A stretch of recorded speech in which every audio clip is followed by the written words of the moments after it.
Muchas gracias, Alison. Y hola y bienvenidos a todos a la conferencia del segundo día de Hambrientos para el Cambio y bienvenido a la plataforma Reno.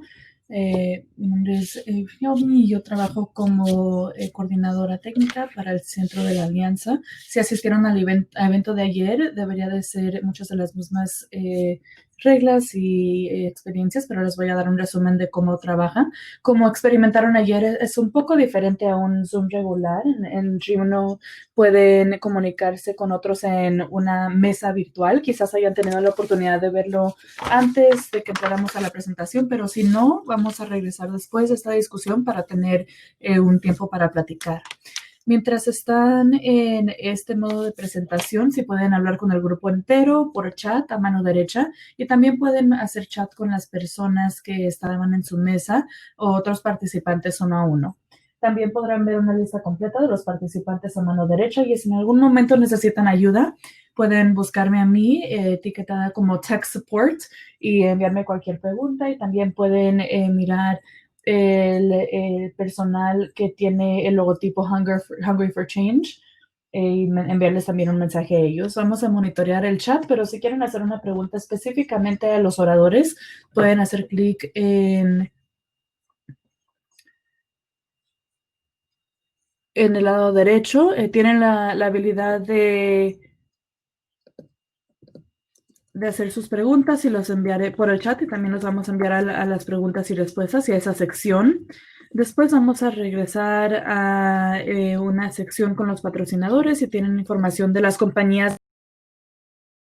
Hablar de eso en un momento, pero siéntanse libres de unirse a cualquier mesa que esté disponible. Hasta 6 personas se pueden sentar en cada mesa y conversar, pero hay más de 5 pisos, así que no se preocupen por no tener dónde sentarse. Para mover entre mesas solo tienen que hacer clic doble en las mesas y también pueden hacer clic y deslizar el ratón para moverse a través del nivel. Asegúrense de encender su video y su audio cuando lleguen a sus mesas para que los demás los puedan ver. Si les gustaría ver otro piso, también pueden hacer clic en los pisos de entre 1 a 5 en la mano izquierda de la pantalla. Y para acceder a la versión con traducción al español, pueden hacer clic en el botón verde en la parte superior izquierda para entrar a la versión interpretada. También compartiremos el enlace para la interpretación en el chat. También verán otras imágenes a través de la sala virtual donde pueden hacer clic en los logotipos de los patrocinadores para aprender más de ellos. Asegúrense de ver también en la parte superior de mano derecha donde pueden ingresar sus detalles para ganar una copia de Farming on Tech. Y en la mano derecha también pueden ver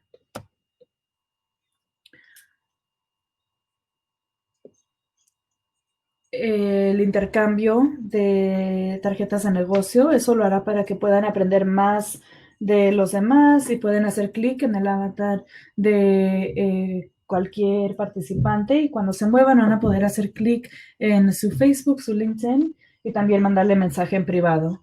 Asegúrense de enviar su propia información haciendo clic en la cuenta, en su cuenta específica.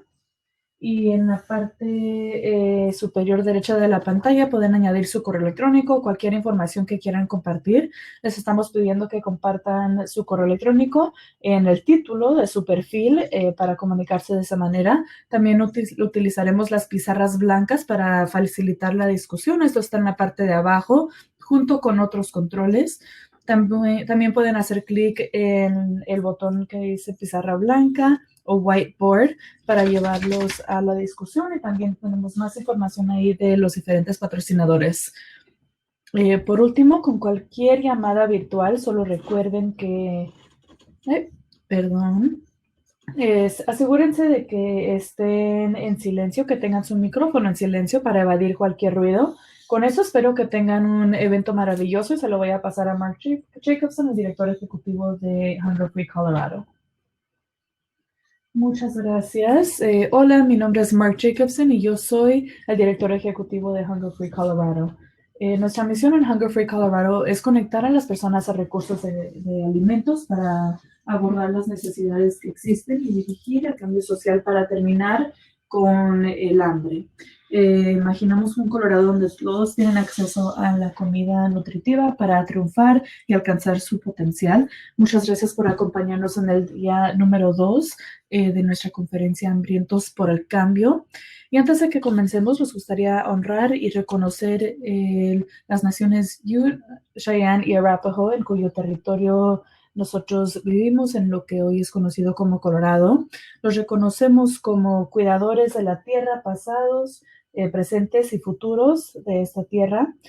También reconocemos los 48 naciones tribales que son conectados a esta tierra a través de la reunión, de la comida y de la curación. Reconocemos la importancia de las prácticas de comida y de los alimentos de las personas indígenas, a pesar de los retos continuos y el legado de desigualdades que todos tenemos una responsabilidad de reconocer y desmantelar. Mientras comencemos, quiero ofrecer un agradecimiento a los patrocinadores por el apoyo generoso que nos permite llevar a cabo este evento, principalmente los patrocinadores de Equidad, los Mad Friends, BBVA Bank y la Fundación de Salud de Colorado. Les entusiasmamos a que aprendan más de ellos y por qué terminar con el hambre es una de sus prioridades, haciendo clic en sus nombres y también haciendo clic en el video de los patrocinadores. También apreciamos mucho los patrocinadores cuyos nombres están en la mesa. Pueden aprender más de ellos haciendo clic en la pizarra blanca en su mesa. Esta conferencia se enfoca en aprender de las raíces históricas de la desigualdad en los alimentos en Colorado y aprender verdaderamente qué trabajo tenemos que hacer juntos para terminar con esta desigualdad. Es una pandemia que está requiriendo o poniendo a 1 en 3 de los coloradienses en riesgo de acceder a alimentos.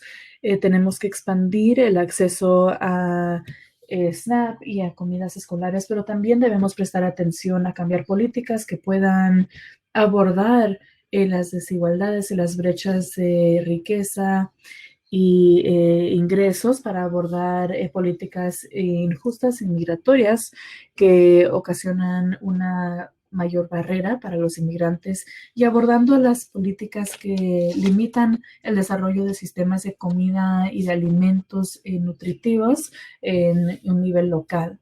Ayer aprendimos de estos asuntos y de otros asuntos relacionados y también proporcionamos oportunidades para una colaboración a través de diferentes campos de profesión. Esperamos que hoy tendremos una oportunidad de hablar de los asuntos con Mia Petterman, uno de los expertos en la justicia de comida y crear sistemas de comida antirracista y equitativos. Es una autora, madre y activista de justicia de comida, quien ha estado tendiendo la tierra y organizando para un sistema de comida antirracista durante más de 20 años. Actualmente es co-directora ejecutiva de Sapphire Farm en Grafton, Nueva York, cuyo trabaja hacia la justicia de comida y de tierra. También le ha escrito un libro maravilloso que espero que hayan leído, llamado Farming While Black, Hellfire Farms, Practical Guide to Tending the Land. Y esto es lo que nos llevó a tener esta conversación con Leah y con Fatuma Iman, la directora ejecutiva de Frontline Farming. Y como escucharon ayer, Fatuma tiene conocimiento increíble que compartir. Espero con ansias esta conversación dinámica para explorar el trabajo en la comunidad de crear sistemas de comida enraizados en la justicia racial. Antes de que pase el micrófono virtual a Fatuma, sí quería presentar el resto de la agenda para esta mañana. Después de la conversación con Mia y Fatuma, tendrán una oportunidad para un descanso y tener discusión en sus mesas antes de que nos reunamos para el reconocimiento, la ceremonia de reconocimiento del beca Kathy Snyder para ver un video del trabajo que están haciendo los finalistas a través del estado. Después anunciaremos y escucharemos del ganador de este año y después tendremos una conversación fascinante entre el ganador del año pasado, Fatuma, y el ganador de este año, y también Kathy Underhill. Antes de que cerremos, Ashley Whelan, la directora de Política Pública, nos va a proporcionar una actualización política breve, incluyendo información de la sesión especial de los legisladores de Colorado. Solo quiero reiterar que hoy sí estamos regalando una copia del libro, The Impediment, Farming Wildlife, Practical Guide to Liberation on the Land, una guía práctica a la liberación en la tierra. Para ingresar a esta rifa pueden hacer una publicación en Instagram, Twitter o Facebook y etiquetarnos. Con eso voy a invitar a Lía y a Fátima que entren al escenario y después voy a pasar el micrófono a ellas y espero con ansias esta conversación. Gracias por acompañarnos.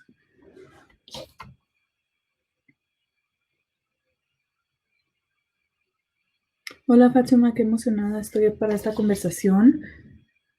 Hola, bienvenidos a todos. Estamos súper emocionadas de tener esta conversación y de nuevo esta conversación de esta mañana, y queremos comenzar al decirles que la conversación de hoy fue co-facilitada por Lía y por mí, y pusimos mucha consideración en lo que queremos traer aquí y cómo reflexionar la manera que queremos involucrar con ustedes, y queremos dar nuestra gratitud por iniciar el día con un reconocimiento de la tierra. Sabemos que esos reconocimientos importan y las palabras importan, y les queremos entusiasmar a pensar qué quiere decir ir más allá del reconocimiento de la tierra, ¿no? Si están en Colorado, pueden pensar en el Centro de los Cuatro Vientos, el Instituto Sequía, Espíritu del Sol, y en particular, como estamos viendo lo que sucede con el dinero para proporcionar alivio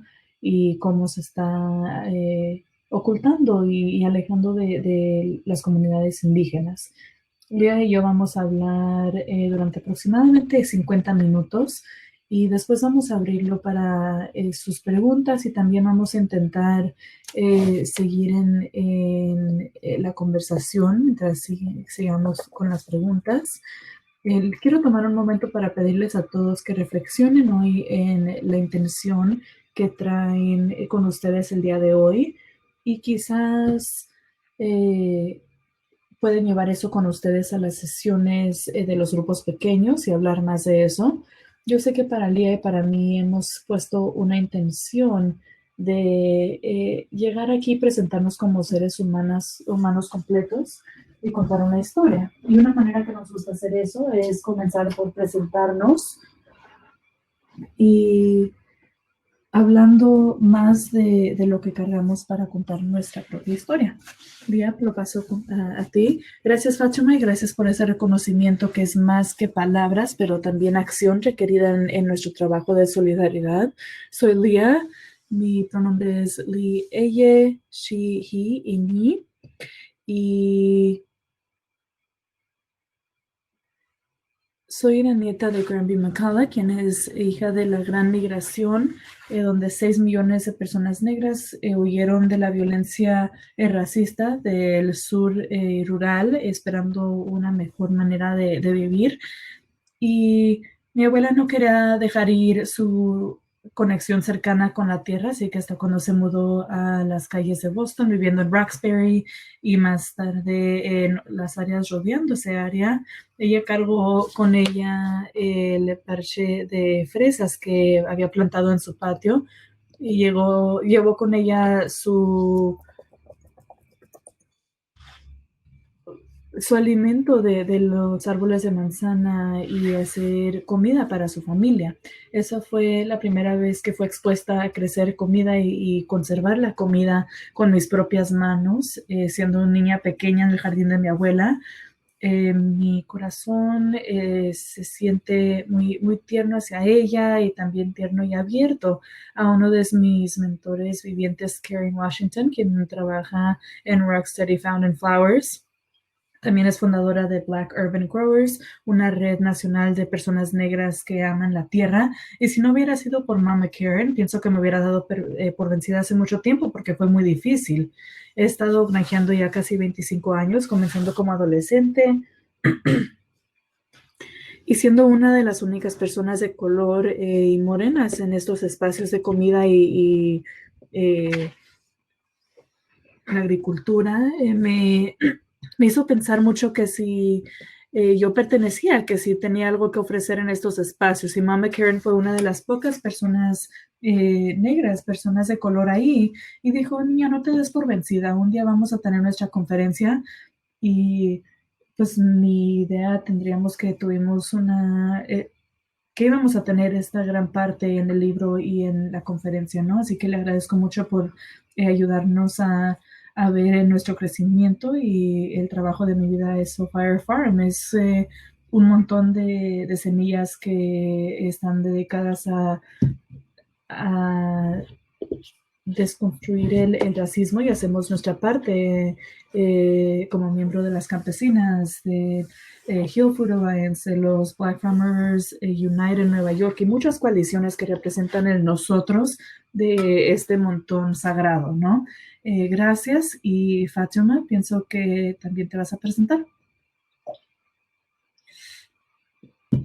Gracias, Lía, y eso fue hermoso y un gran agradecimiento a Karen porque pienso que eso lo ha hecho a muchas personas y quería honrar este momento y mi propia historia el día de hoy a través de la historia de los que llamamos colectivamente inmigrantes. Yo vengo de Etiopía y Yemen, cuyo actualmente están en medio de la guerra, o en el caso de Yemen están bajo asedio, en el caso de Yemen, por los Estados Unidos. Y hemos visto unas de las hambrunas más enormes históricamente, y es mucho de estos factores de dar y tomar y me siento muy agradecida por el conocimiento que nos han dado y pienso mucho en cómo personas como mi madre y mi abuela tienen el conocimiento para los futuros que buscamos, ¿no? Mientras he viajado por el estado trabajando con trabajadores agrícolas, me he sentido hasta tan humilde en el espacio de justicia del lenguaje. Quizás hay una persona que esté ahí para proporcionar apoyo técnico y no habla español. Y hacen todo y detienen todo para traducirlo porque tienen esa empatía, ¿no? Sin importar que les digamos que no es tan importante. Ellos lo hacen porque reconocen esa importancia. Yo vivo en casa con mi baba, con mi viejo y pues a mí me gusta decir que él cuida de mí y cuando yo vengo a casa con una historia de que me hagan al lado de esas maneras, que me llamen inmigrante o esas historias, él siempre me dice, oh no, cariño, ellos no entienden tu cosmopolitano. Y eso es lo que yo traigo a este espacio esta mañana. Como dije, mi nombre es Fátima Omar y un saludo a todos los que nos acompañan y gracias por valorar nuestras voces y por venir a escucharnos el día de hoy. Voy a comenzar con algunas de las preguntas que estábamos considerando Lía y yo y que pensábamos que generaría una buena conversación. Sabíamos que podíamos hablar durante mucho tiempo, así que queríamos proporcionar un poco de estructura. Quiero preguntarte, Lía, hoy, ¿qué te trajo esta manera de vivir y cómo te sostienes en ella? A propósito, no te pedí que lo aclararas porque me parece que hay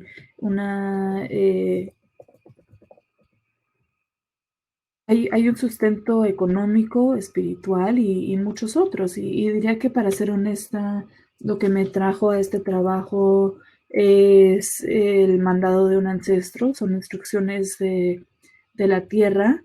Recuerdo siendo muy pequeña con mi hermana Naima y éramos muy solitarias, ¿no? Como las únicas niñas de color y morenas en nuestra escuela.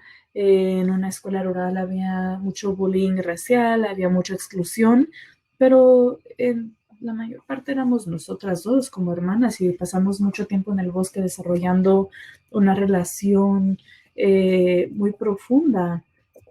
con la divinidad de la naturaleza, ¿no? Y hasta creímos en nuestra juventud que habíamos creado una religión y lo descubrimos después de viajar en Ghana y en Haití, practicando Ifa y Udun y viendo que estas eran nuestras prácticas. A través de esa práctica espiritual en mi niñez, tuve esta idea del destino para las dos, siendo alineada con las personas que aman y cuidan de la tierra.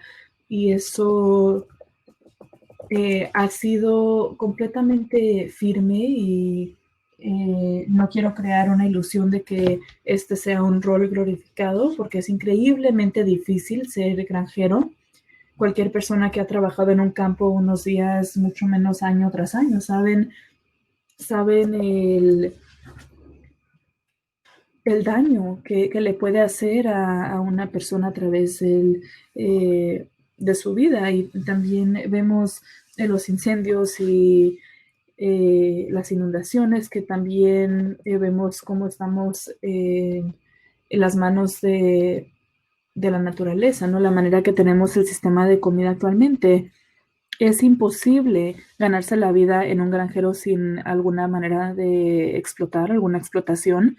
Por eso hay tantos roles, tantas posiciones para las personas que se tienen que ganar la vida. Hasta el movimiento o el trabajo de movimiento, ¿no? Tenemos muchos problemas de salud mental en estos espacios. Y pues mucho de esto se trata de enfrentarse a estos sistemas inequitativos y experimentar el acoso y las amenazas que vienen con esa visibilidad. No tiene nada de fácil este trabajo y la única manera que me puedo sostener en este trabajo es con la fortitud de mis ancestros, ¿no? Y de alguna manera encontrando esa fortaleza para seguir adelante, ¿no? Ese es el sustento espiritual y también es útil cuando tenemos unas victorias, cuando tenemos éxitos grandes y pequeños. Hay una comunidad de granjeros maravillosa, de granjeros morenos, han estado ahí desde los 1800. Eran una familia que se movieron del sur para escapar de la violencia que estaban experimentando. Pusieron una granja y en un lugar que fue rural en algún momento y ahora está siendo controlado por los desarrollos, ¿no? En contra del mall, de los edificios, de los desarrollos. Se han estado luchando y luchando. Parecía que esta comunidad se iba a perder y borrar y se estaba perdiendo la esperanza, pero a través del activismo y a través de una demanda pudimos obtener un desarrollo y nos acabamos de enterar la semana pasada. Y son esos momentos que también nos recuerdan que aunque lo que estemos luchando es grande y quizás nunca veamos la tierra prometida, esto es lo que nos sigue adelante, ¿no? Nos sigue siguiendo adelante. Entonces, Fátima, ¿tú cómo entraste a esto y qué te sostiene a ti? Gracias, estoy reflexionando en algo de lo que dijiste y aprecio mucho tu comentario de recordar y no reinventar. Es algo muy valioso y lo pensamos bastante en términos de las maneras que nos hacen algo, pero siempre me tengo que recordar, ¿no? No debo pensar que estoy reinventando la rueda. Como dije, mi familia es de Etiopía y Yemen y yo nací en Denver y me mudé de regreso a Etiopía en el 3er grado y crecí la mayoría de mi vida ahí. Entonces he tenido la suerte de tener la experiencia de vivir en diferentes espacios y como crecí en los Estados Unidos, muchas veces las personas consideraban Etiopía eh, un país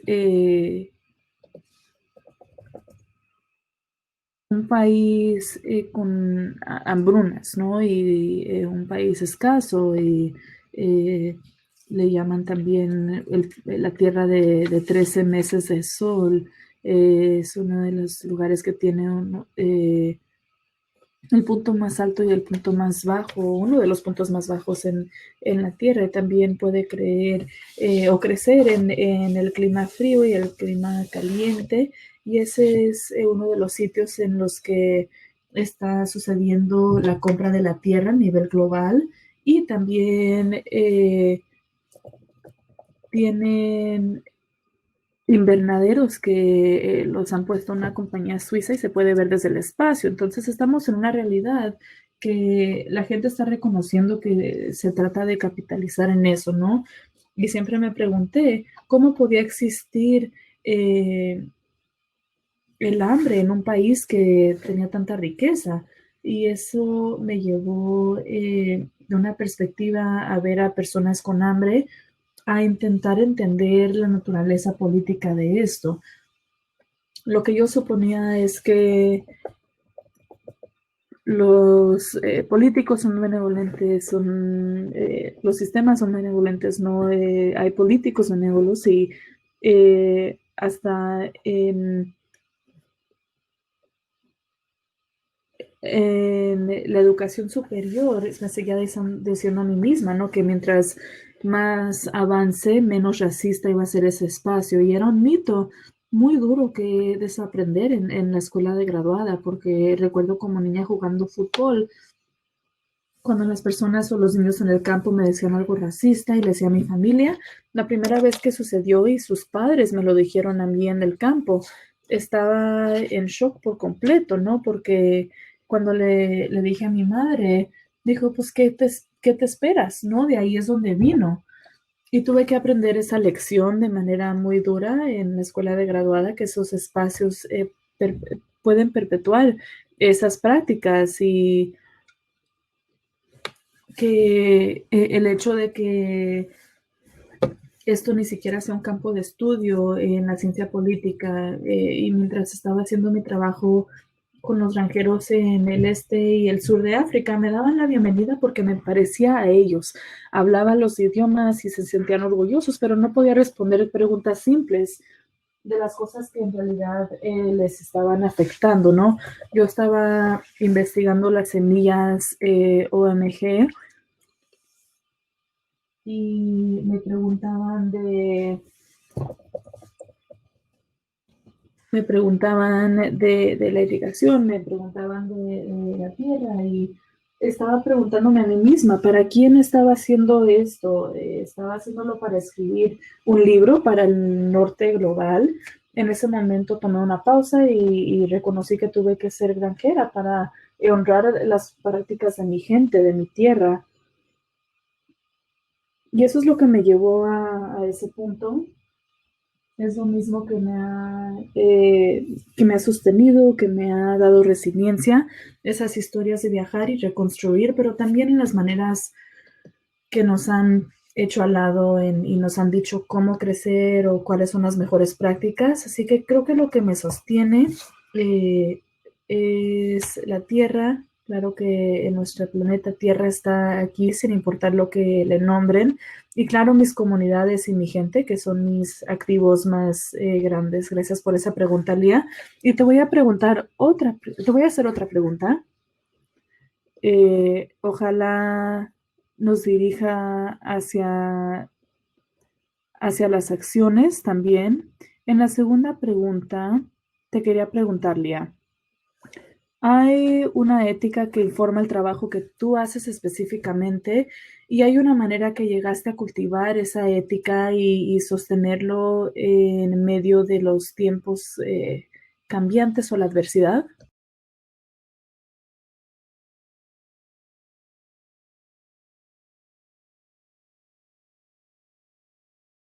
Y en los movimientos del granjero sería uno de el biomimicría sagrada. Y nosotros tenemos la ética de que los humanos no somos superiores, sino que somos los hermanos de la creación y que nuestro lugar es ser estudiante de los ríos, las estrellas, los árboles, los peces. Y suena filosófica, pero voy a dar un ejemplo, ¿ok?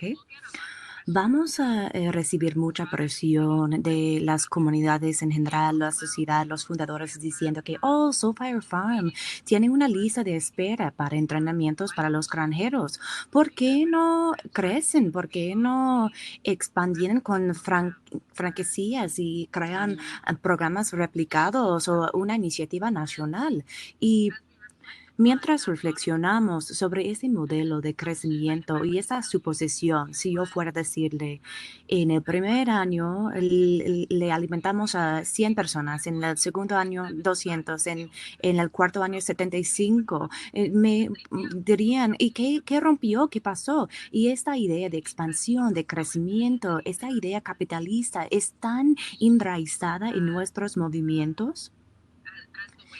Y lo pensamos como la manera de medir el éxito. Y cuando uno ve el bosque imitando la naturaleza, imitando lo biológico, imagínese un árbol que está en la orilla del bosque con un poco más de sol, no tanta sombra, que produce más azúcares y que hace más fotosíntesis. No crece 2, 3, 20 veces más alto que los demás árboles, aun si tenga ese sol adicional.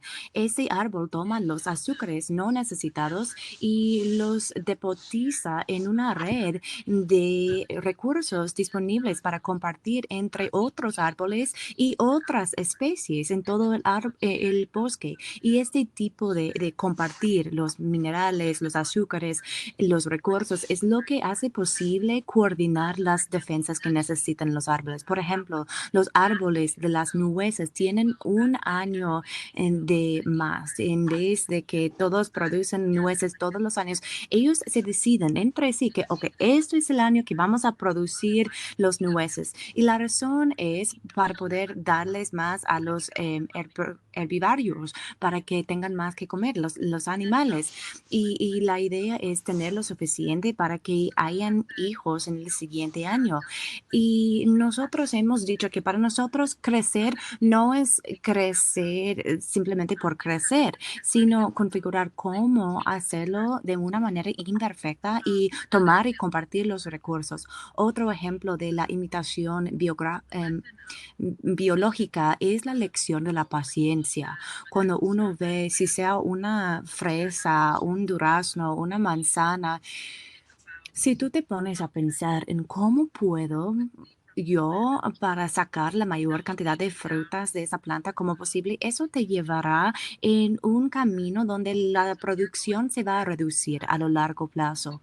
Y si tú buscas hacer un árbol que crece rápido y produce mucho, ese árbol no va a poder ser resiliente, va a producir fruta, pero se muere más rápidamente.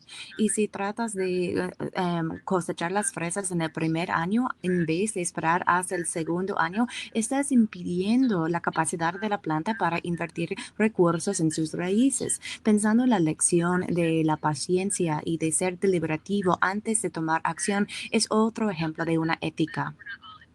Y no todos somos filósofos, tenemos políticas serias en el movimiento acerca de los derechos de los trabajadores y cómo les tratamos uno al otro de una manera bien definida. Eso se traduce a las reglas acerca del tipo de dinero que aceptamos, el tipo que no aceptamos y cómo vamos a dejar con los que privilegio controlen nuestro trabajo. Y no es mucho, pero sí es difícil de sostener porque estamos tratando de construir una alternativa mientras todavía operamos dentro del status quo y navegando los compromisos necesarios para la sobrevivencia junto con esta ética de conocimientos antiguos de cómo ser como el agua, como las montañas, pues eso significa muchas decisiones imperfectas acerca de qué es el sí y qué es el no.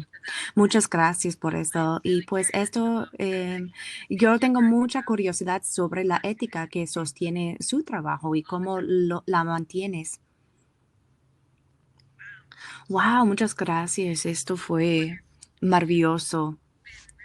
Y em, pensando en la imitación biológica, pues anoche con nuestro colectivo de granjeros de color, pues estábamos hablando de que eso nos enseña mucho y es una buena manera de salir de sus propios paradigmas para poder pensar en las posibilidades de a dónde pueden fluir las cosas. Y en términos de la estructura en sí, porque siempre estamos pensando en cómo organizamos, pero no queremos organizar de tal forma que como siempre han sido. Y él nos estaba proporcionando un ejemplo de las células y el hecho de que las células se rompan y se reproducen y mantienen las funciones que recibieron en primer lugar. Y es una manera muy útil de entender las cosas. Uf, ¿cuál es nuestra ética? Esto sí, pues como lo dijiste, con la paciencia y de ser deliberativo, esto me resuena mucho. Y también lo que dijiste acerca de tratar de crear una alternativa, un sistema alternativo, diferentes espacios, mientras todavía tenemos que existir y seguir las leyes de este espacio en donde estamos. Como personas de color, mi temor es la encarcelación. Este es un temor que todos tenemos. Eso se traduce a llenar el papeleo, comprar las casas. Eso es algo verdadero. Y cuando nos organizamos de una manera alternativa y creamos estos sistemas, requiere tanta confianza y un tipo de compromiso específico a una visión que hay que seguir avanzando y no siempre se encaje dentro de las paradigmas de la responsabilidad y de rendirse cuentas y de las estructuras legales. Y yo he estado pensando mucho en esto, tratando de entender cómo podemos pensar en el futuro mientras todavía operamos dentro de esta realidad, de este mundo. Y yo creo que una de las cosas en la que enfocamos es la estrategia también, asegurándonos de que estemos seguros en los espacios, que estemos entrando en espacios cuando podemos ser los únicos personas de color, especialmente en los espacios políticos. Eso puede destruir su espíritu, puede hacerte sentir loco por hablar acerca de la liberación para ti mismo, para tu comunidad. Y cuando por lo menos haya alguien más en el cuarto para amplificar tu voz, para con quien puedes hablar después, eso tiene la capacidad de sanar. Y hemos reflexionado mucho sobre qué significa la estrategia en términos de crear ciertos resultados que buscamos colectivamente, pero también qué significa la estrategia en sostenernos a nosotros mismos y si sostener esa vibra y la dignidad y el amor en el trabajo sin dejar que nos destruya individualmente. Eso no es sostenible. Entonces, ¿cómo uno puede guardar sistemas de información, pero también asegurar que los demás también guarden los sistemas de información? Desarrollando líderes ha sido una de las cosas más maravillosas para mí. Muchas veces cuando uno va a la junta dicen, ay, el director llega tarde, está tan ocupado el director. Y la gente siempre me dice, ¿cómo es que haces tanto? Y puede ser algo abrumador escuchar esto constantemente. Y mi cofundador, doctor Damien Townsend, un amigo mío, me dijo un día, tienes que ver que esto es una proyección de su propio uso de tiempo y espacio. Y aun cuando el fundador nos dijo eso, pues si te sientes así, debes darnos más financiación. Si sientes que Fátima se va a agotar, dale más dinero. Y una de las maneras en que lo hemos sostenido es que pues no siempre tengo que ser la persona que nos represente. No siempre no tengo que ser la que va a todas las reuniones. Así que puedo existir en múltiples dimensiones porque he confianza con otras personas que pueden venir a otros espacios y podemos, pues todos podemos ver las cosas de diferentes perspectivas, pero mantenemos la misma meta. Sabemos por qué estamos luchando. Y eso ha sido una ética y lo que me ha sostenido. Y ahora voy a transicionarnos. Quería dar seguimiento, Lía. Yo siento que podríamos continuar hablando acerca del agotamiento y la prevención, pero no, vamos a hablar de las soluciones para la soberanía, de comida. ¿Quieres comenzar? Porque yo comencé todas las preguntas. Me encantaría saber, especialmente si estés dispuesta a hablar de las soluciones y luego podemos hablar de lo que nos emociona, para qué estamos siendo campeonas. Pero yo muchas veces estoy en estos espacios donde están haciendo las cosas bien y tienen mucha fama y las cosas van en esta dirección y eso puede desviar la energía del cambio sistémico. Yo quiero saber si tú quieres hablar de esos dioses falsos que has visto. Sí, claro que sí. Y antes de entrar en pensar sobre estas barreras significativas, y la gente siempre me pregunta, pues mi barrera significativa, uno de ellas es el racismo, ¿qué tan enraizado es? Y muchas veces como mi papá me enseñó y yo lo reflexioné, yo no sabía que debo ser morena o afroamericana hasta 3 años después de nacer. Debemos ser estas cosas, y nos enseñan que somos estas cosas y muchas veces yo no me veo de esa forma hasta que entre en ciertos espacios y lo veo reflejado en los ojos de los demás o lo veo reflejado en las instituciones. Y yo siento que mucho se ha tratado de contarnos nuestras propias historias y muchos de las soluciones falsas que veo tienen mucho que ver con los métricos en sí. Y este enfoque en los métricos, en los sistemas alimenticios y los movimientos alimenticios que yo no he visto mejorar nuestras comunidades. Yo no he visto mejoras en la nutrición y aunque muchas veces se proponen y hay todas estas propuestas de financiación y la gente aloca dinero, cuando regresemos el siguiente año, son las malas estadísticas que se muestran para recibir aún más dinero. Y yo encuentro que muchos de los métricos y las maneras en que participamos con los sistemas alimenticios em, han, eh, han mostrado la misma narrativa de los cuerpos de color, enfocándonos en los individuos o enfocándonos en las elecciones de los consumidores, mientras sabemos que los problemas que nos enfrentamos son problemas sistemáticos. Y cuando uno aborda los temas directamente, pues como que la gente los quiere evitar. Y yo lo he sufrido, lo he experimentado en trabajar para agricultores durante tantos años, en todos los cuartos, siendo silenciada, siendo dicho que pues este es un problema de labor, este es un problema de hechos y estoy agradecida de que la gente finalmente le importe, pero el hecho de que en todo el sistema, el trabajo alimenticio, no incluimos los métricos para los trabajadores y entramos en este campo político y la gente ni siquiera quiere tocar el tema. Y cuando veo todas las diferentes organizaciones y las alternativas a los sistemas alimenticios, hay el movimiento de las granjas urbanas, etcétera, y todos los momentos bajos y altos y en que estamos ahora. Y qué bien, ¿verdad? Pero me da lástima ver que ese componente esencial, la parte que tiene que ver con los trabajadores, no está incluida. Yo creo que hay muchas soluciones que existen que no abordan el problema fundamental. Y esto hace olas cuando uno lo hace.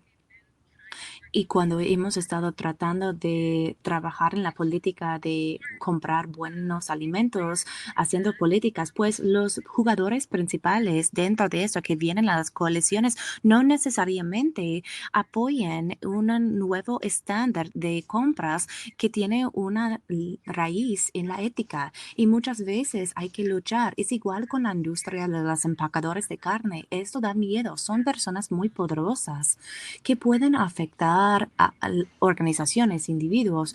Y mientras no estoy respondiendo directamente a la pregunta, supongo que quiero decir que los patrones son los que nos dan ilusiones falsas. Muchas gracias por decir eso de los patrones, porque yo pienso que, bueno, al igual que esto, voy a nombrar tres ejemplos que yo creo que nos llevan por mal camino. Uno repite su punto acerca de los métricos y esto es que cada vez que estamos viendo rendimientos trimestrales en vez de rendimientos generacionales, yo estoy preocupada porque un sistema que tardó siglos de años para fundarse no puede ser interrumpido en 3 meses o en 3 años. Va a necesitar generaciones para poder rediseñarse y para ajustarse. Y la manera en que operamos en un sistema capitalista, incluyendo las maneras que somos forzados a operar cuando somos organizaciones sin fines de lucro o instituciones, se basa en el rendimiento trimestral y las evaluaciones anuales o por lo menos un ciclo político de 4 años. Y viendo la escala de tiempo es crucial. Yo creo que otro punto, otra vez repitiendo y ampliando lo que dijiste acerca de las elecciones de los consumidores. Yo creo que esto ha sido hablado tan firmemente como la forma de avanzar y ojalá que no ofenda a nadie para que la gente imagine, ay, si solamente manejo un Prius, si solamente hago esto o lo otro, pues no solamente estoy haciendo una diferencia, pero ya no tengo la culpa, ya no tengo que excavar más allá para buscar la raíz. Y hay estudios abundantes que muestran que estas elecciones al nivel del consumidor tienen un impacto muy chiquito en cuanto al medio ambiente, a los derechos de los trabajadores, de la salud pública. No me refiero a los boicoteos, estos sí funcionan. Las compras institucionales, las campañas Real Meal, cuando organizamos nuestro dinero colectivamente, eso sí funciona, pero las elecciones individuales, oh, voy a usar leche de almendra en vez de leche normal, pues eso realmente no afecta el cambio. Y la tercera cosa que quiero mencionar es que cuando pensamos que la gente de afuera de una comunidad tendrán las soluciones mejor que la comunidad afectada. Y esto es muy relevante. Por ejemplo, una organización dirigida por personas blancas que llega a una comunidad diciendo que yo sé lo que necesita esta comunidad para poder tener resultados saludables, van a necesitar aprender a hacer ensalada de col. Y yo, siendo una persona benevolente, voy a pagarme un buen salario para enseñar clases de hacer ensaladas en la escuela pública para esas clases que francamente esto es tan desconectado de lo que realmente necesitan y luego los recursos que entran en el nombre del acceso alimenticio realmente benefician a la institución y no a las personas más afectadas. Y esa idea de que necesitamos un salvador, necesitamos alguien que nos eduque acerca de lo que mejor nos convenga, eso es falso. Y la gente que es más afectada son los expertos. Sabemos las soluciones, hemos estado trabajando en ellas y muchas veces la barrera es que esas soluciones basadas en la comunidad son ignoradas, marginadas, menos financiado, desfavorecida y buscando maneras de apoyar el liderazgo de personas de color en el espacio de los granjeros, de los trabajadores, es fundamental. Esto va en primero antes de todas las soluciones. Hay que escuchar a la gente lo que ellos piensan hacer y cómo podemos dirigir el poder y los recursos hacia ellos. Y con esto, ahora vamos a hablar de algunas soluciones. ¿Quieres seguir tú? Voy a pasártelo a ti, Lea, para que comiences la conversación, porque tienes muy buenas experiencias y hemos visto algunas cosas maravillosas emerger. Y bueno, sí, hay tanto que decir aquí. Entonces, yo quiero preguntarte de estas soluciones, ¿qué se eleva como algo revolucionario? ¿Qué está llegando a estas causas raíces? ¿Y cuáles son algunas de las ganancias que estás viendo que quieres compartir con nosotros? Pues le digo unas cosas que me emocionan y voy a reconocer que No sé si sea revolucionario, porque todavía estamos operando dentro de los dos sistemas, pero hay unas cosas chingonas que sí están pasando. Primero, nuestra coalición nacional de granjeros afroamericanos y organizaciones de granjería de color, de personas de color, han estado trabajando por muchos años en una iniciativa específica. Y esa coalición se formó porque el senador Elizabeth Warren, quien en el momento se postuló para ser presidente, emitió una plataforma para poder reformar la agricultura en los Estados Unidos. Y esta plataforma no mencionó nada de los granjeros de color o la pérdida de tierra o el sistema racializado de los alimentos. Entonces, algunos de nosotros escribimos una carta y surgiendo algunos cambios y fue firmado ampliamente y al crédito de la campaña de Warren, la campaña quería juntarse con nosotros y aprender más. Entonces tuvimos una serie de ayuntamientos con Warren y ella cambió su plataforma. Pero más importante, eso formó las bases de una nueva legislación. Así que estamos muy emocionados de anunciar que el acto de justicia para granjeros de color de 2020 fue introducido por Warren, Booker y Gillibrand al Senado. Y es una legislación poderosa.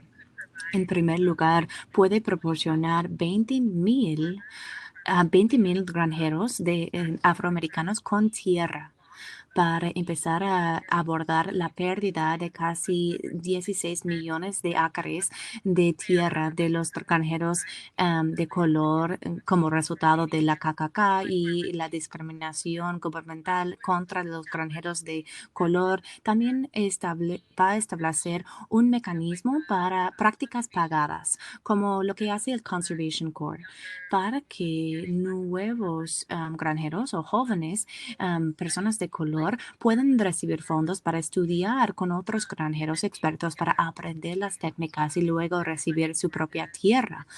Hay financiación para las universidades históricamente afroamericanas, hay mejoras para la Oficina de Derechos Civiles y los Estados Unidos es famoso por su discriminación brutal en contra a las personas de color y las mujeres y muchas otras comunidades marginadas. Y yo creo que lo que más me sorprende es que esas son cosas que hemos discutido por décadas y décadas.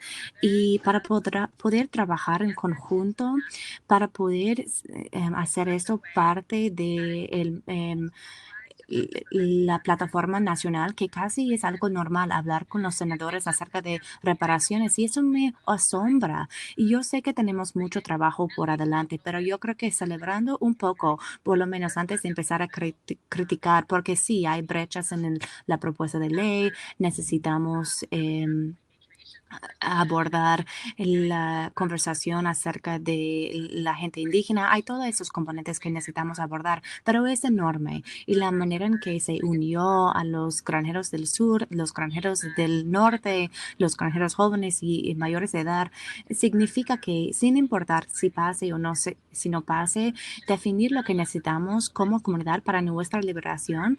De esa forma vamos a seguir con el poder de implementarlo, aun si el gobierno no esté a borde. Y la otra cosa que quiero mencionar, y esto estoy hablando de construir instituciones, que estoy muy inspirada por el trabajo que está sucediendo en el noreste de los Estados Unidos, donde hay granjeros de color trabajando en conjunto, reconociendo que las instituciones gubernamentales y privadas no son establecidas para servir nuestras necesidades. Y hay mucha necesidad para que una persona tenga éxito, para que una comunidad tenga alimentos. Estamos hablando de acceso a capital, a mercados, a asistencia técnica, a recursos, todos estos servicios. Y hemos formado lo que llamamos nuestro ecosistema de apoyo. Hay diferentes organizaciones, coaliciones, instituciones trabajando en conjunto para proporcionar dentro de nuestra comunidad esos componentes. Por ejemplo, los Black Farmer Fund de Nueva York es un nuevo vehículo de financiación que proporciona subvenciones y préstamos. El Northeast Farmers of Clan Trust trabaja en la repatriación de las tierras a la gente indígena. También busca obtener tierras para granjeros de color a precios asequibles, y también tenemos el Affordable Food Project, que busca para pagarle a los granjeros un precio justo para sus productos. También tenemos Soulfire Farm y Farm School NYC, que son nuestros centros de entrenamiento en el noreste para granjeros afroamericanos. Y también tenemos Black Farmers United Nueva York, que es la rama política que usamos para abogar por ciertas políticas y leyes que necesitamos a nivel estatal para que sea posible ese trabajo, para que tengamos la financiación y regulación. Y esto es emergente. Lo llamamos un ecosistema desde hace un año, pero reconociendo que no hay ninguna organización que lo tiene que hacer sola, y dos, que tenemos tanto poder colectivo dentro de nuestras comunidades para poder construir estas instituciones interseccionales y rediseñar nuestros sistemas alimenticios. Me da mucha esperanza, y también es muy divertido porque uno tiene más excusas para pasar tiempo con otros organizadores que de otra forma no tendrían tiempo para hablarte. Así que me he gustado mucho de desarrollar ese ecosistema. Vamos a hacerlo funcionar. ¿Y qué tal, Fátima? Yo quería tocar el tema de lo que dijiste con la decolonización y la repatriación. Quiero decir que el decolonialismo no es una metáfora, lo vemos en tantos espacios. Lo usamos como una metáfora para poder actuar como si las cosas estuvieran sucediendo cuando realmente no están haciendo cambios. Y es importante usar las palabras con sabiduría y así las acciones que entendemos, y muchas de las propuestas que yo he visto y en mi propia opinión y teoría acerca de la verdad y la reconciliación, muchas cosas no me tienen sentido en términos de los actos históricos que los llevó a ser como son, que nos llevó a ser donde estamos como una sociedad. Y muchas de las conversaciones bajo la administración de Trump sucedieron debido al miedo de los levantamientos. Y esto sí me desvió. Yo siento que esas conversaciones a veces salen del contexto de la realidad y la violencia en la que vivimos. Y quiero dar un poco más contexto acerca de la conversación de las repatriaciones. Cuando vemos la historia en términos de los ingenieros afroamericanos que fueron traídos aquí para sembrar la comida y el labor que fue robado entre el 1600 y 1900. Eso es casi 300 años de esclavitud, el 60% de la historia de los Estados Unidos. Y si contamos los años de la segregación, estamos hablando de 80% de nuestra historia.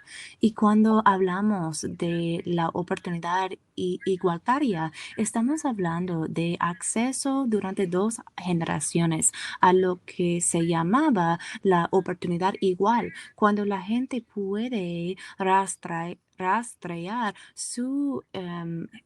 um, su familia de 3 generaciones, y hay tantos argumentos en contra de las repatriaciones. Obviamente ese argumento de que la esclavitud fue hace mucho tiempo, eso no vale, pero hay el argumento de que tienen muchos blancos de decir que pues mi gente no tenían esclavos, mis ancestros no tenían esclavos, y lo importante con eso es entender que eso se trató de un sistema que existía. Habían policías, médicos, abogados, todas esas cosas sostenían al sistema, y hay tantas implicaciones con esto. Y cuando lo vemos en términos de las estadísticas, los hechos y la riqueza según el nivel de educación, para saber que una persona blanca con menos de una carrera gana un promedio de $4,000 y esto es más allá de lo que gana una persona de color con un bachiller de la universidad, con un promedio de $23,000. Y yo puedo resonar con eso. La gente me pregunta, ¿cómo puede ser?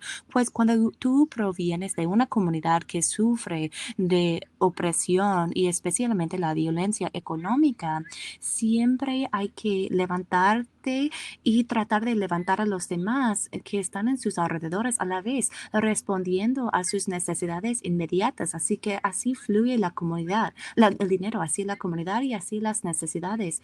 Y para decir que pues hay tanto que decir acerca de la conversación de la pérdida de tierras, pero es interesante pensar en la historia porque el gobierno exitosamente presionó a los otros gobiernos a pagar los sobrevivientes del Holocaust en compensación como parte del Acuerdo Luxemburg.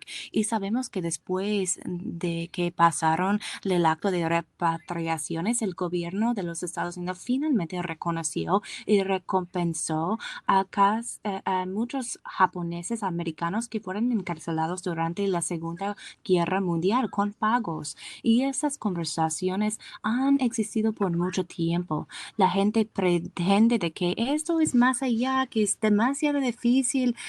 Em, yo vi algo el otro día que no debía haber visto, pero la gente lo habla de una forma como si fuera un ataque, pero realmente reflexionando sobre lo que significa esta sanación en el futuro y pensando en esto lo que dicen de, ay, libere su mente y sigue lo demás. Pues libere su mente y sigue lo demás, pero con acción. No es suficiente simplemente liberar nuestras mentes. Muchos de nosotros somos una parte o somos una mezcla de esos diferentes sistemas de opresión que operan desde un marco capitalista con, con el que acordamos. Y ahora vamos a cambiar a recibir unas preguntas en un momento. Y antes de hacerlo, Lía, yo quería pedir que hables un poco acerca de la plataforma política de Soulfire. Yo creo que es una plataforma tan comprensiva y es importante que la gente lo sepa. Hay gente que han estado trabajando en eso, haciéndolo más colectivo. Es un documento Google, puedes ver las actualizaciones, lo aprecio tanto. Si quieres compartir algo.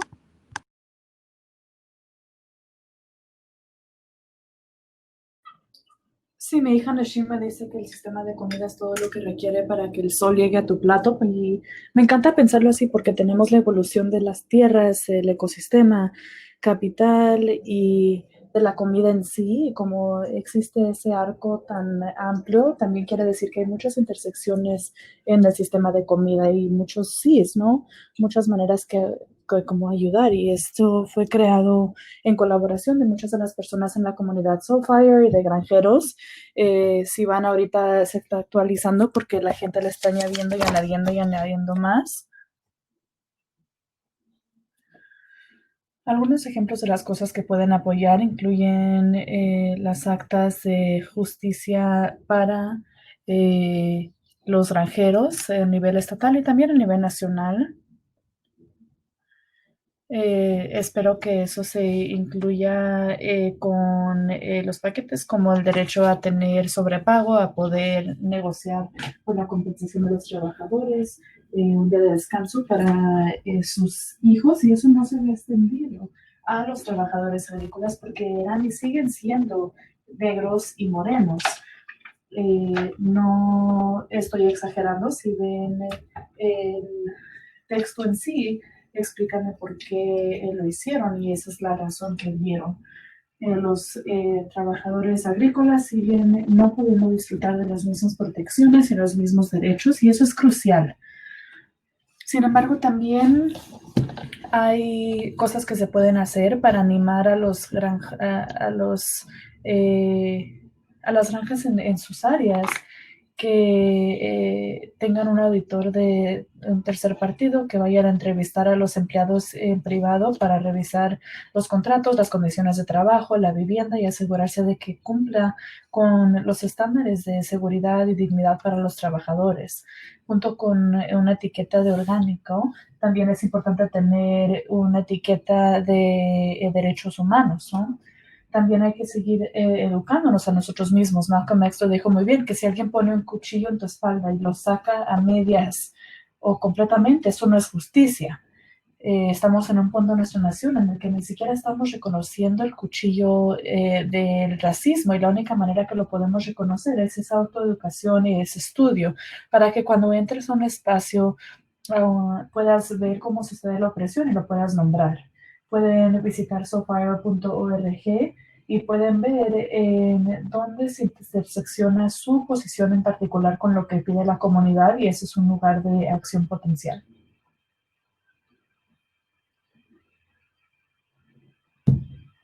Gracias. En las preguntas y respuestas, una de las primeras cosas que dijeron es, por favor, reconozcan el cariño que les están enviando por el chat. Muchas gracias a todos.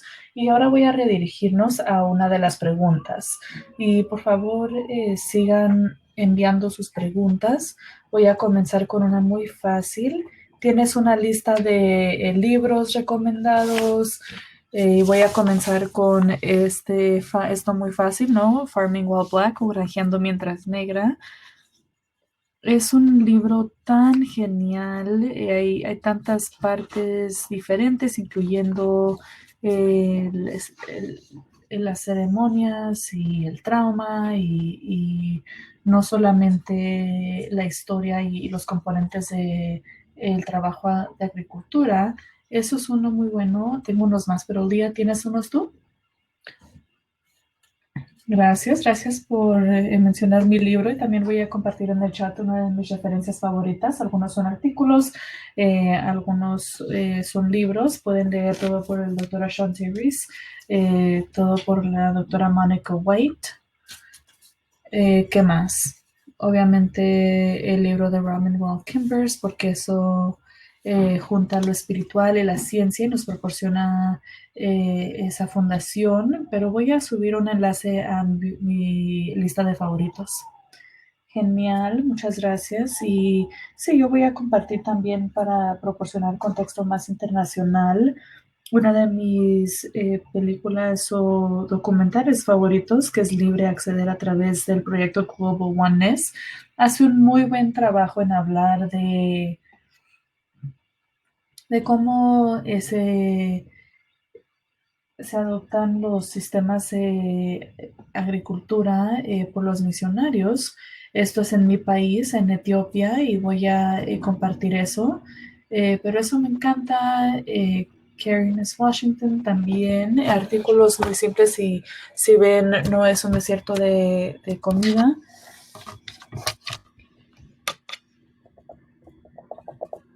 Es un apartheid, una segregación racial de comida, ¿no? Usar también palabras enteras para una comunidad es muy doloroso, ¿no? Porque a veces vienen a mi granja y dicen, oh, estamos aquí para visitar un desierto de comida. ¿Qué sucede, no? ¿Qué pasa? Hay que reflexionar en ese lenguaje, ¿no? Si en realidad vamos a lidiar con estos problemas y reconocer en las prácticas del sistema. Y por último, también les quiero compartir un recurso genial de una lista de lecturas, de recursos para hacer reconocimiento de tierra y cosas así. Eso también lo voy a compartir por el chat. Gracias por esa pregunta, Lía. Esto va a ser... Hay oportunidades para restaurar los derechos a la tierra de las personas indígenas, o usarlo para darles reparaciones a los descendientes de los esclavos. Pues yo no voy a hablar por ninguna persona indígena. Me parece muy importante que refiramos a los inhabitantes originales de esta tierra de cómo se miraría esta reconstrucción, cómo se hará, y esto va a variar entre lugares. también tenemos una relación muy cercana con la tribu de esta tierra, y cuando lo estábamos haciendo en su tierra les preguntábamos, ¿quieres ser parte dueño o quieres ser el dueño? Y las personas con las que hablamos en el norte de Wisconsin están intentando conservar las tierras en donde están y necesitan dinero y recursos, y también necesitan la protección de sus artículos y los sitios sagrados y un lugar a donde ir cuando hacen la visita anual a sus tierras maternas, ¿no? Entonces, en relación a ser responsables a eso, estamos intentando hacerlo con humildad.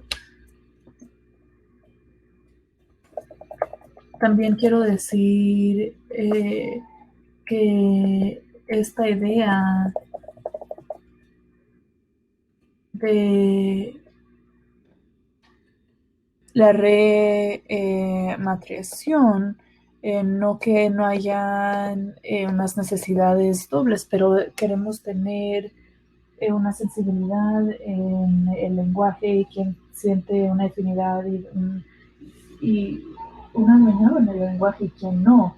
Con eso dicho, estamos haciendo nuestro mejor esfuerzo con el Northeast Farmers Land Trust para crear un movimiento que se trata de la solidaridad negra e indígena cuando estamos trabajando en estos asuntos, mientras el colonialismo ha hecho su mejor esfuerzo para convencernos a las personas negras y de color que nosotros somos el problema, ¿no? Ellos no, y ni el sistema.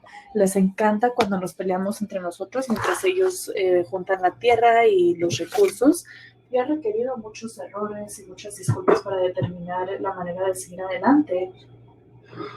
Yo sé que Stephanie Morningstar, quien es la directora ejecutiva de esta organización, puede decir más de esto, pero yo sé que tienen una política de conservación de tierra en cualquier proyecto de tierra que estén haciendo, para asegurarse de que haya un consentimiento y una bendición de lo que está sucediendo, y tienen el derecho del primer rechazo para cualquier cosa que venga a esa tierra, ese banco de tierra. También tienen el respeto cultural.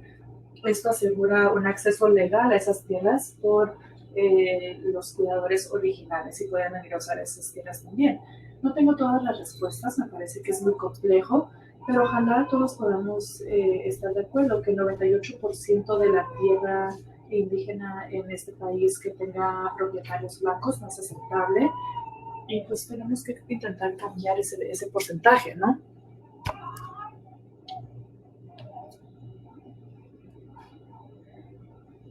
Eso fue una respuesta muy completa. Y la siguiente pregunta que tenemos,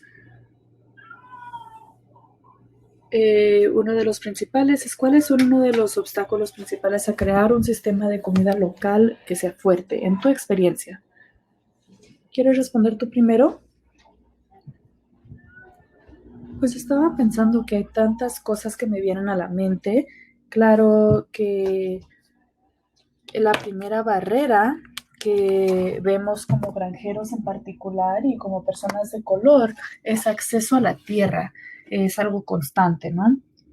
Y a veces hablamos de la dificultad a la que se enfrentan todos los granjeros en la realidad de que tenemos muy pocos ingresos, pero también ignora el hecho de que algunos granjeros tienen tierra y tienen esa riqueza en la tierra, ¿no? Y la otra parte de la dificultad en crear sistemas de comida locales es compensar a las personas que crecen la comida, que eso sea la persona en el mercado de granjeros que conocen y que ven y que conocen, o los trabajadores agrícolas en el campo que hasta cuando hablamos de los granjos urbanos, ¿no? Como una persona que no pensaba que se involucraría en una granja urbana, y desde mi perspectiva, ¿no? Hacer una parte de mi comunidad en Denver, hasta ver las mismas cosas que veo a través del mundo a lo que se enfrenta mi comunidad.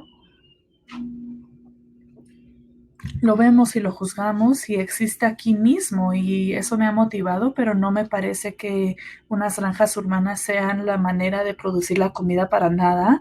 Cuando las personas están hablando de que hay que tener techos verdes y todo esto, eso a mí no me parece sostenible, especialmente mientras están regentrificando a la gente para sacarlos de la ciudad. Y eso tiene que ver con lo económico, ¿no? Con crear mercados económicos y lo que sea. Pero esa idea de que estas granjas urbanas van a proporcionar la comida hasta ese nivel no es algo realista y me parece que las granjas urbanas tienen un rol importante de educar a la gente, ¿no? En mi granja a veces podemos ser muy intensos al decirles cuando estás aquí tienes que trabajar porque es horrible cuando las personas vienen y piensan que te ayudaron y no lo hicieron. Entonces hay que ser reales porque experimentar eso se trata de entender lo duro que es ese trabajo, ¿no? Que requiere una fortitud mental y hay tantas cosas mentales que yo hago en el campo con mí misma. A veces la tierra y todo es bendito y a veces estoy contando los minutos por ninguna razón alguna y el trabajo está duro y quizás tengo un poco de dolor o lo que sea. Entonces el hecho de que mi rol está basado en Denver, puedo hablar de eso y tener un rol en una iniciativa de personas de color y de granjas rurales es al abogar por todas nuestras personas, ¿no? Toda nuestra gente la mayoría de estos se están poniendo en las comunidades urbanas y las comunidades rurales están sufriendo como consecuencia. Entonces, Lidia, ¿qué más quieres decir? Pues pienso que lo cubriste muy bien. Uno de los retos en sistemas de comida locales y sostenibles, me parece que mucho de esto es sistémico, ¿no? Se trata de a dónde van los recursos y a dónde no van. Solamente en las ciudades de los Estados Unidos se están enfocando en comidas que son muy procesadas y no recomiendan y no representan tampoco las prácticas de comida que son las tradicionales para nuestras comunidades. Me parece que debemos de cambiar los recursos y tengo un ejemplo de Costa Rica en donde les pagan a los granjeros un estipendio, tienen el recargo de los materiales y todas las cosas que hacen posible que las personas vivan en la tierra, lo hacen los granjeros y eso lo hace sostenible económicamente, ¿no? En relación al mercado, quiere decir que pueden llegar al mercado en un precio que las personas puedan pagar. Sí, quiere decir que tenemos que tener la granja a la escuela y entregas al domicilio y cuidado de las personas de la tercera edad. Todas estas cosas son muy importantes y nos están ayudando a salir adelante. Y también me parece que necesitamos tener una conversación como una comunidad en donde cambiemos las prioridades y cambiemos los recursos para abordar esas nuevas prioridades. Bien, gracias. Y la siguiente pregunta es, ¿a qué te refieres cuando dices que no incluimos las medidas de alimentos extranjeros? ¿A qué te refieres? Solo para ser clara, cuando vemos los datos en las granjas, se refiere específicamente a los datos de los operadores y cuando entramos en más detalle, para las personas de color en las comunidades de personas de color, estoy feliz de compartir un gran reporte que nos demuestra muy bien quiénes son los principalmente afectados. Y no hay montones y montones de personas que están granjeando, entonces NAS proporciona datos en los trabajadores agrícolas y específicamente lo pueden rastrear a los trabajadores H2A. Como sabemos en los Estados Unidos, aproximadamente 70% de los trabajadores agrícolas son completamente indocumentados. Cuando la gente habla de que, pues tenemos trabajadores H2A en estos sistemas, y quiero recalcar que en la administración Trump, en esta retórica antimigrante, ha disminuido a lo doble. Y eso es cierto en Colorado, porque nosotros dimos igual la misma cantidad de visas H2A que lo hizo Obama en todos sus años. Y eso no fue genial tampoco, pero siguiendo ese camino permite que la gente se pueda, que gente se quede en las posiciones vulnerables sin un camino en la inmigración y sin protecciones. El trabajo H2A en sí es una historia completamente diferente de los requerimientos y los asuntos los problemas que vemos que surgen. Si hablamos también del requerimiento de la vivienda y cómo las personas esperan que la gente pues tenga una vivienda, ¿no? Eso es un asunto muy serio y COVID y la pandemia está destacando qué tan poco realistas son esas expectativas, ¿no? Cómo estamos lidiando con esta enfermedad contagiosa. Hay mucha historia de los datos y las comunidades de color, cómo se recaudan esos datos, quiénes son los que conservan esos datos. Entonces, para acá en Frontline tenemos una activista de datos que se llama Casey y trabaja con nosotros. Nosotros tenemos que simplemente hacer ese trabajo de recopilar los datos y voy a compartir un enlace también que muestra el perfil completo a través de Colorado de todos los trabajadores agrícolas, de cuentas de entrevista de primera persona y segunda, hasta que podamos estimar más o menos los números por región, en términos de qué lenguajes hablan, a qué asuntos se enfrentan en esos sitios, porque lo que sucede cuando no se tienen esos datos es que la gente puede actuar como que es un problema abrumador y que nadie puede abordar, y en realidad tenemos que empezar a abordarlo. Y estos son los problemas fundamentales en nuestro sistema, que nos parece bien que llegamos a un tiempo en el que las personas son esenciales, pero aún son ilegales. O sea, esa es una contradicción del capitalismo que hemos visto llegar a la luz en estos sistemas de comida tan destructivos. Entonces, al hacer este trabajo de conseguir esta información y que todos estén reconociendo su importancia, por eso los datos importan. Igual a movimientos de alimentos, en que las personas, los sistemas alimentarios, los individuos en sí, no son rastreados de esa manera y los programas no se ofrecen en términos de ese trabajo de buen valor en cadenas, ¿no? Porque hasta a veces dicen, no, pues cuesta mucho más que las almacenas compren de los extranjeros. Y sí, es cierto, pero al final del día las personas que estás intentando regresar a las filas de las almacenas, son los mismos trabajadores de alimentos, ¿no? Y han dicho que qué lástima que las personas que trabajan para traernos la comida se van a casa con las panzas vacías, ¿no? Tenemos un desgaste de comida de 40% y para mí es como Babilón, o sea, que van a venir a mostrarnos este nivel tan extremo. Julia, ¿te gustaría añadir algo a eso? Solo me siento muy agradecida por la manera que dijiste eso, ¿no? Esencial pero ilegal. Y siento cómo se me rompe el corazón en las maneras que todos somos cómplices de este sistema, que ve a los seres humanos y a esta tierra como algo desechable, ¿no? Espero que no sea solo un ejercicio, pero que todos los que estén escuchando puedan arreglarlo. Gracias, Lía. Me parece que eso fue una manera hermosa para terminar. ¿Te gustaría ofrecer una palabra final?